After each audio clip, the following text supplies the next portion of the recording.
Kisses, di ka dapat maging malungkot. Abe, diyan mo malalaman kung gaano ka talaga kamahal ni Tristan. Walang hadlang ang distansya ng dalawang nagmamahal na tao.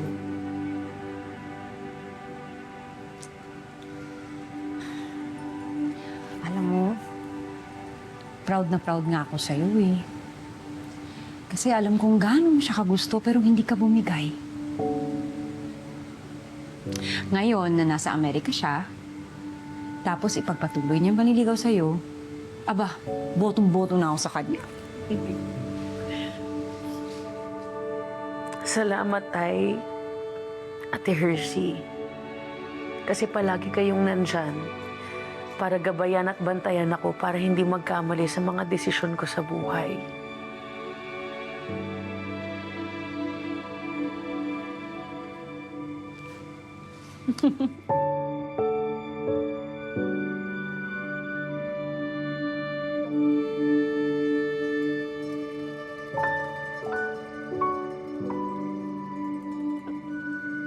Ganon.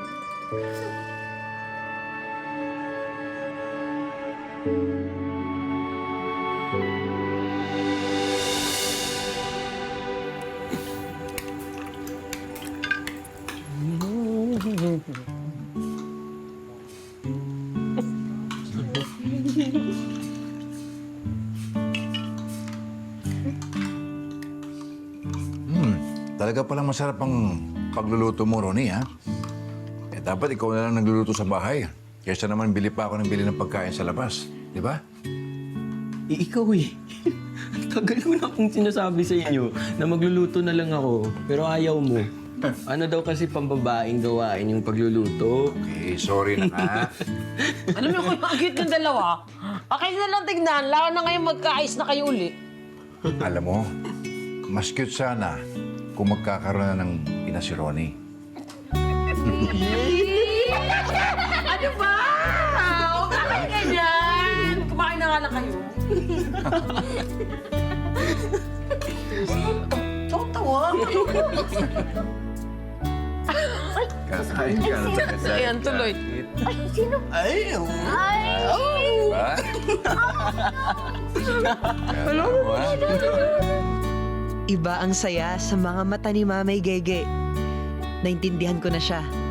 Iba ang saya na napapadama sa kanya ni Tito Naldo. Iba din ang saya na pinapadama ko sa kanya.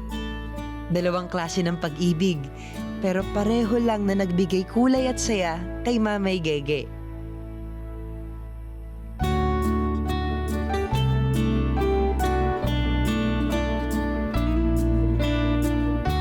Teka lang, nag-gym ka na ba? Ay, hindi. Wala. Normal. Ay, normal. Normal lang ba yan? Normal ba? Fair.